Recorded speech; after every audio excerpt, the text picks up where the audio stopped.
Chapter 23. Though he marched at the head of the parade, Gavin Darklighter felt anything but happy. He'd been searched and deprived of his holdout blaster. The Godel walked behind him, occasionally poking him with a blaster, and a Seer Salar walked on his right. She seldom looked over at him, but when she did, he saw only venom in her violet eyes. The other rogues had been dragged along in his wake, with a thick knot of denizens from the cantina traveling behind them. The rogues had been allowed to keep their weapons, but their power packs had been taken away, reducing the blasters to oddly shaped clubs. Shael seemed the most angry, but Errol and Oral insulated him from the individuals on either side so no violence broke out. A seer led the way through a set of corridors and stairways that provided easy and instant access to the city's lower reaches.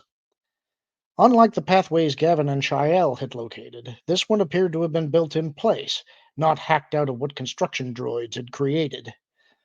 It didn't seem that new, and certainly not as new as Asir had made the alien combine sound, so Gavin guessed it had been built after a Hutt or some other criminal bribed the city planners to program it into a construction droid. The journey ended in a large rectangular warehouse area that they entered through a double door in one of the narrow walls. Scattered throughout the space were all sorts of makeshift hovels. They had been cobbled together from ferrocrete blocks, duraplast packaging, broken sheets of transparasteel, and ragged bits of cloth. Dwellings for larger creatures formed the foundation of the makeshift apartment blocks. Smaller creatures like Celestans, Ugnaughts, and Jawas occupied the upper levels. Gavin felt pretty certain things actually roosted up in the shadows 10 meters overhead, but the light was too dim for him to see more than silhouettes moving about. The Bothans led them to a central clearing. Wide roll-up doors had been slid down in place where they bisected the longer walls. The one off to Gavin's left had a hole cut in it large enough to permit transit by most humanoid creatures. A couple of Twi'leks and a Rhodian bearing guns stood watch nearby. Since both of the roll-up doors were large enough to admit repulsor-lift trucks, Gavin assumed that they led out onto whatever passed for streets at this level of the city. A seer stopped Gavin at the center of the clearing. The rest of the aliens fanned out in the semicircle behind them to ring half the clearing. This left the rest of the rogues halfway between Gavin and the circle.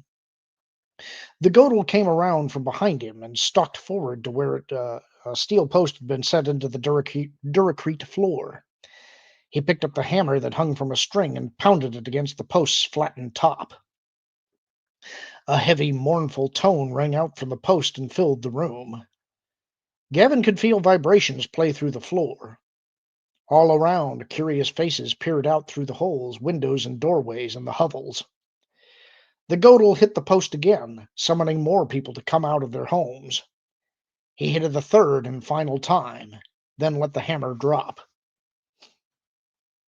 Gavin heard the whir of an engine and looked up as a box drifted forward and slowly down. Cables lowered it from the mobile winch, moving the long tracks out away from the far wall.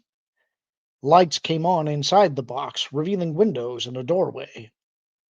As the floating building came to rest against the floor, the doorway opened and a male Deveronian stepped forth. The black cloak he wore nearly shrouded all of him. What little of his rotund belly and chest it didn't cover made a bright scarlet stripe down his middle that matched the tone of his flesh. A seer bowed her head in his direction. Deminel, we have brought you one of the bigoted men who has traveled into Invisisec to mock us. He is the one we should use as the message we wish to send to the Empire. Light reflected white from the Deveronian's sable horns. He stepped forward and took Gavin's chin in his hand. His fingernails pressed hard into Gavin's flesh, but Gavin did not flinch nor try to pull away. He stared down into Deminel's dark eyes and did his best to hide his fear. The Deveronian smiled, then released him and stepped back. You've chosen wisely, Asir. He is youthful and even handsome by their standards. His body will say all we want to say, and more. Indeed, said Nawara Ven. It will let them know they are superior to all of us in every way they think now, and new ones as well. Who are you? The Botham scowled. These 5 were with this man. Demina looked past Gavin. And you 5 are his friends? We are, and proud to be so. Nawara Ven appeared at Gavin's left hand. I have known him for well over 6 standard months, and consider him one of the best friends I have ever had. The Deveronian folded his arms across his chest. It is rare among us to find one who so openly professes his friendship with a bigot. Nawara smiled. And what proof do you have that he is a bigot? Asir snarled. He refused to dance with me. The Twi'lek opened his arms. Of course. How could I have forgotten? Refusing to dance is a sign of being a bigot. What if I had refused your request? Would I have been a bigot? You were with her. The human female, yes. Nawara nodded slowly. So you would say I would have had a reason to refuse you? Asir nervously smoothed the fur on her face. Yes, you would have. It is not possible, then, that this man had a reason to refuse you? He did. He is a bigot. You draw a conclusion that is not supported by evidence, my dear. Nawara opened his hands and lifted them up to take in all of the aliens watching. Is there no reason other than bigotry that might explain his actions? Perhaps he is not a good dancer. Perhaps he has someone he loves far away from here. Perhaps he is allergic to Bothan fur. Asir thrust a finger towards the Godel. But Menor Na said that he felt relief when I walked away. He was relieved he would not have to touch me and associate with me. She is telling the truth, Demidel. That is what I sensed. Nawara drew himself up to his full height and turned to face the Godel. Tell me, Menor Na, did you sense relief from this man when the stormtroopers departed from our table? The Godel hesitated, then nodded. Yes. So when one threat removed itself, this man felt relief. Nawara turned back and smiled at Asir. Could it be, fair Asir Salar, that this man felt you as threatening in some way as a stormtrooper? The Bothan's head came up. I am no stormtrooper. Perhaps not in form, but in impact I think you are.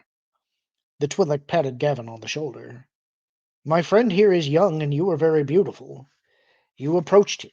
You flattered him. You expressed interest in him, and you were persistent.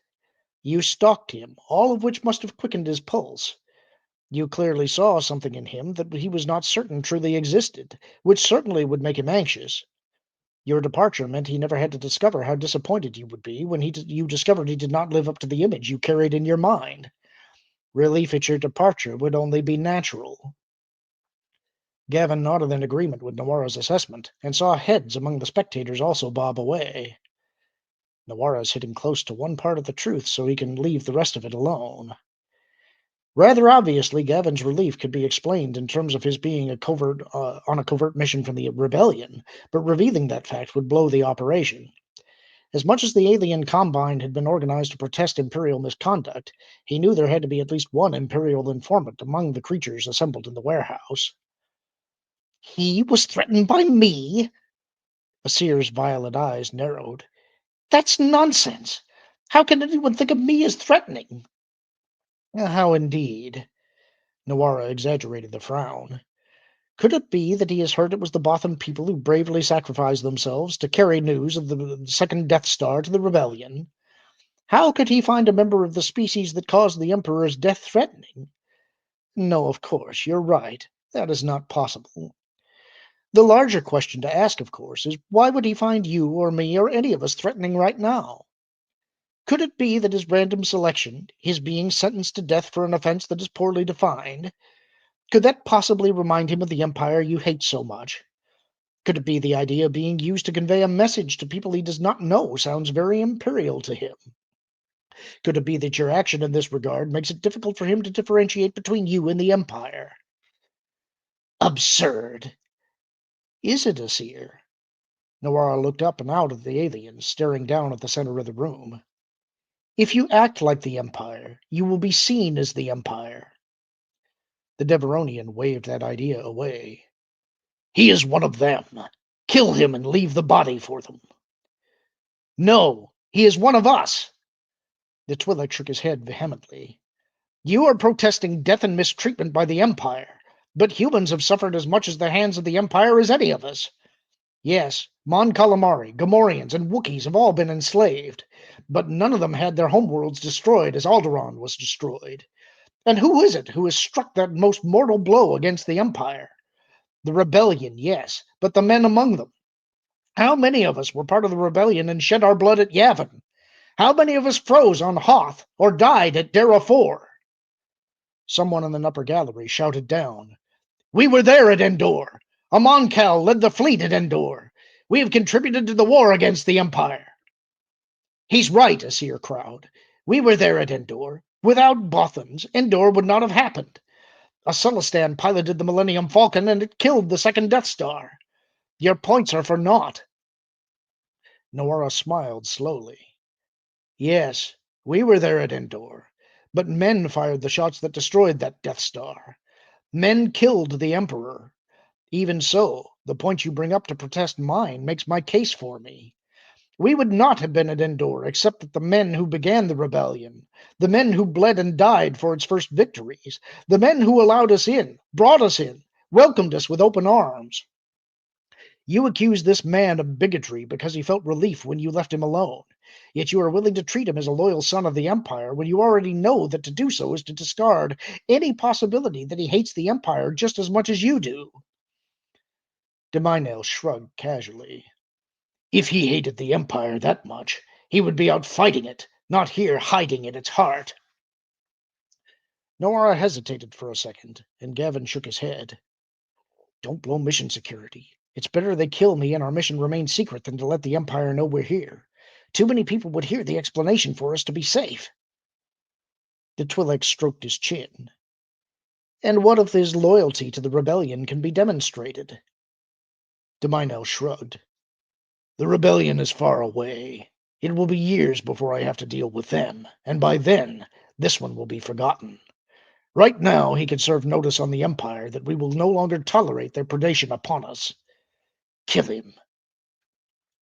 The Godel took careful aim with his blaster, but before he could pull the trigger, ear-splitting explosions and bright flashes buckled the metal floor to Gavin's left. The metal ribbon flopped down over the Twi'leks and Rhodians standing guard. A cylindrical Ubrikian HAVR A9 floating fortress cruised forward. The repulsor field pressed the door flat against the floor, causing dark fluids to gush out from beneath it.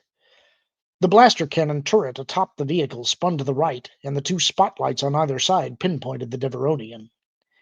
In the vehicle's wake, 24 armored stormtroopers poured into the warehouse. Light from the machine's cockpit control panel revealed an image of the fortress's commander, holding a comlink up to his mouth. This is an unlawful assembly. You will lay down your weapons and disperse peacefully when given leave to do so. If you do not, my orders are clear. So are my fields of fire. And that's the end of the chapter. Hope you enjoyed it. Talk to you soon.